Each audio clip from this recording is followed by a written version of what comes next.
Hoje a gente vai conversar sobre as 3 habilidades para o desenvolvimento das equipes. Nós somos a Estalo e você está aqui no nosso canal.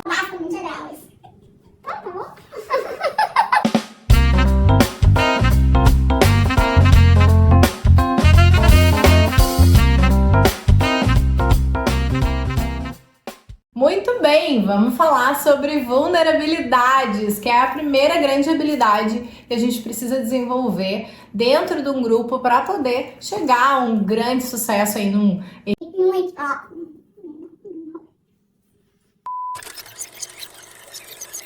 Vamos começar falando então sobre a primeira grande habilidade, que é compartilhar vulnerabilidades. Não existe uma equipe que funcione bem, que tenha sucesso, que atinja grande desempenho, sem que exista a troca entre as pessoas, sem que a gente construa vínculos, confiança, e para isso a gente precisa se abrir para as nossas relações, né? A gente precisa ter a possibilidade de falar da gente, de ser autêntico, de ser transparente, e a partir disso, desta troca, a gente constrói um laço muito mais profundo que vai nos garantir a possibilidade de trabalhar as outras 2 grandes habilidades que facilitam o trabalho das equipes. Gente, mas como é que a gente faz isso, né? Dentro das equipes, como é que a gente fala de vulnerabilidade, Cecília? A gente constrói um amplo olhar sobre quem somos, falamos sobre autoconhecimento, ampliamos um pouco mais da nossa história, né, dos pontos que marcaram a nossa vida, porque no dia a dia de trabalho a gente acaba não tratando disso, né? Muitas vezes a gente passa a maior parte da nossa vida lá com aquela equipe de trabalho, com os colegas que estão ali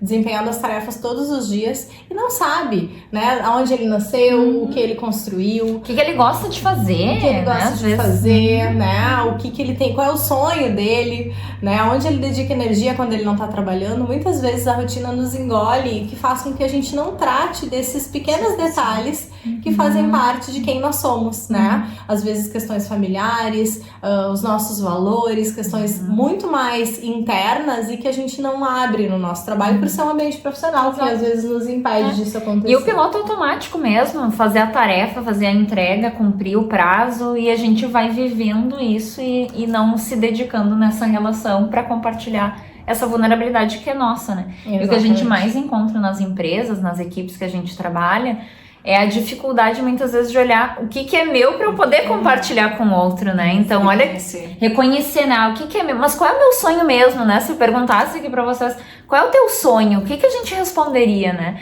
E eu sempre brinco que quando a gente faz essas perguntas para as pessoas, eu fico pensando o que eu responderia se eu estivesse no lugar delas, né? Essa é a questão. E um ponto importante é que quando a gente faz essas provocações, né, além de ter um olhar de autoconhecimento, a gente começa a abrir as frestas das portas, né? Que a gente brinca, que é deixar uma porta entreaberta para que a gente possa compreender o momento do outro, né? A partir do momento que eu sei qual é o sonho da Alessandra, por exemplo, quando surge algo que eu fico sabendo sobre esse desejo que ela tem, né, de fazer uma viagem, de conhecer um lugar no mundo, eu vou ter temáticas para trazer para ela sobre algo que eu vi e lembrei dela.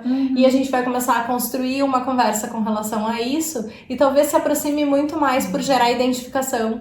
E aí a gente tem a abertura para conversar, para tratar de outras temáticas que não são um projeto. Eu vou compreender o momento que ela tá vivendo, porque ela tá ansiosa por algo que vai acontecer. E isso vem em reflexo do compartilhamento. E reverbera no trabalho, né? Reverbera no trabalho, porque se eu me sinto conectada com aquelas pessoas, eu posso trazer também as minhas dificuldades, facilidades, posso pedir ajuda, né? E isso vem de encontro com a segunda habilidade. Eu até pensei que antes era a introdução de segunda habilidade, e agora vem a segunda habilidade. Então, para vocês, que é construir segurança. Essa barra de Segura aí. Construir segurança vai seguir na sequência do que a Cecília estava trazendo, né? Se eu tenho mais aproximação com as pessoas, se eu consigo transmitir de forma autêntica quem eu sou, eu consigo estabelecer relações que me oferecem segurança. Segurança para errar, segurança para me permitir, segurança para compartilhar muitas vezes o que não é bom. E as equipes são formadas também por momentos difíceis, né? Quando as coisas estão boas, é fácil a gente construir confiança e segurança. No entanto, e quando a coisa não tá legal, né? De que maneira eu olho e sei que eu posso contar com a Cecília ou que eu posso contar com a Alessandra. Se essa segurança não tiver estabelecida, pode ser que a gente tenha mais dificuldades, a gente fique mais individualista ao invés de ter o senso do time e da equipe, né? Tem até um livro muito bacana que a gente chama Indicar Livros, que é As Organizações Sem Medo, da Amy Edmondson. Como é que se fala isso? Edmondson. Que ela trouxe o conceito de segurança psicológica, que se fala tanto, né? É um tema muito legal de se pesquisar, se aprofundar. Mas parte da habilidade dessa equipe que é brilhante, de alta performance, precisa trabalhar segurança, construir essa segurança para ter esses resultados compartilhados, coletivos, que não é de um só, né? E a gente constrói segurança com base na nossa história. Então, a história de cada uma das pessoas que faz parte da equipe, ela serve de base para essa segurança.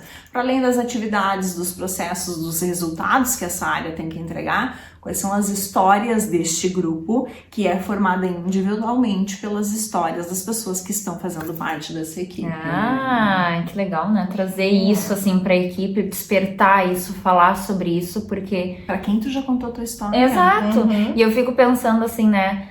Que pra mim, quando eu olho pra segurança, a gente tá trabalhando com a equipe, fazendo esse movimento, é um feeling, né? Porque não tá dito em nenhum lugar, isso é seguro, isso não é, né? É um sentimento, tu chega no ambiente, tu chega na... É o clima que a gente não consegue medir, assim, palpável, né? De forma palpável, mas a gente percebe. As pessoas, uma equipe segura, uma equipe que tem a construção de segurança acontecendo, ela vai conseguir sugerir, trazer ideias, criar, ser criativa, inovar, pensar a respeito, né? E muitas vezes a gente tá num movimento assim tenso, de tensão, de medo, de pressão, de falta de resultado, e a gente tá exigindo dessa equipe que funcione como um grupo, como uma coletividade, né? E muitas vezes isso não acontece, a gente não entende por quê, né? Então, nas nossas provocações, para que a gente possa construir uma equipe que funcione muito bem, a gente precisa trabalhar esse ambiente seguro, essa segurança psicológica, para que as pessoas tragam aquilo que elas têm de melhor, sendo elas mesmas, sem medo, sem esse receio, né, de trazer uma ideia, de trazer uma solução, de pensar a respeito, de se colocar no papel protagonista, né, que é uma grande sensação de que as pessoas têm o seu lado luz e seu lado sombra, né, aceitar que isso faz parte, que isso vai aparecer no dia a dia, né, então que não é só meu, que é de todos que fazem parte. Mas muitas vezes a gente tenta esconder o nosso lado sombra, porque é muito mais interessante, ele não é tão bonito assim. A gente busca agradar, né, com quem a gente está, só que esse agradar abre mão das coisas que a gente pode trazer como solução, mas que às vezes não tem abertura para isso, né. E quando eu falo das organizações sem medo, e por que a gente leva o conceito de segurança psicológica a partir do medo, porque o medo paralisa, o medo nos deixa estagnado, né? Então, quantas vezes a gente encontra equipes que não conseguem sugerir soluções e o líder lá chega e fala: mas as pessoas estão vendo que a gente precisa solucionar, precisa fazer algo, a gente precisa alavancar resultado, e por que as pessoas não vão adiante, né? Porque a gente precisa trabalhar isso anterior, né? Trazendo a vulnerabilidade, trazendo as coisas que às vezes não são solucionadas de um dia para noite, que a gente precisa trabalhar isso pra gente construir essa segurança. Então é um passinho a mais que precisa de tempo, amadurecimento e estímulo.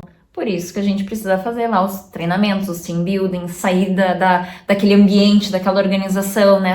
Fazer um movimento diferente para esse sentimento acontecer. Tem um que é importante aí, que é a intencionalidade, né? Então, a gente fala em compartilhar vulnerabilidades e estabelecer, né, um ambiente seguro e ter essa construção de segurança, mas quando a gente fala na liderança, no RH, na gestão dessas pessoas, tem que ser usando a intencionalidade. A gente precisa fazer ações que provoquem esse movimento de abertura das vulnerabilidades e da mesma forma na construção de segurança. Não pode achar que o grupo naturalmente vai se organizar e acomodar e isso vai acontecer. Não vai.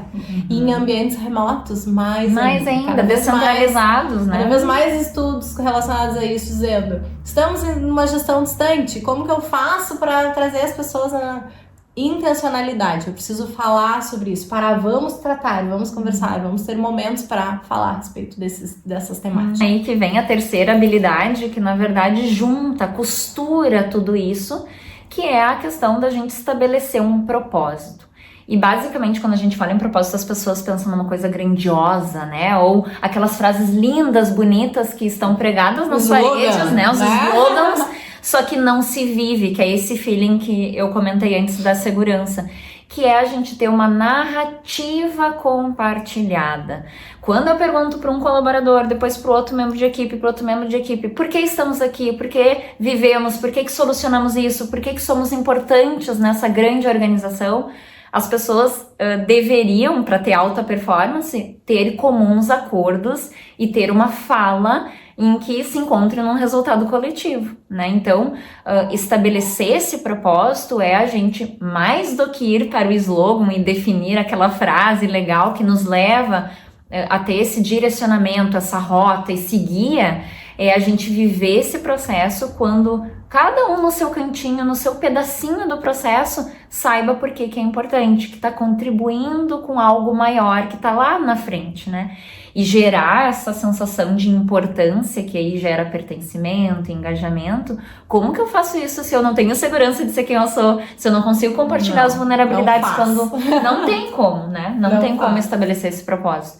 E existem várias formas da gente fazer isso, né? E uma delas é a primeira, a gente sempre provoca isso. Vamos colocar as cartas na mesa, né? Então, o que está funcionando, que a gente precisa alavancar, que precisa funcionar, continuar protegendo para que isso se leve, né?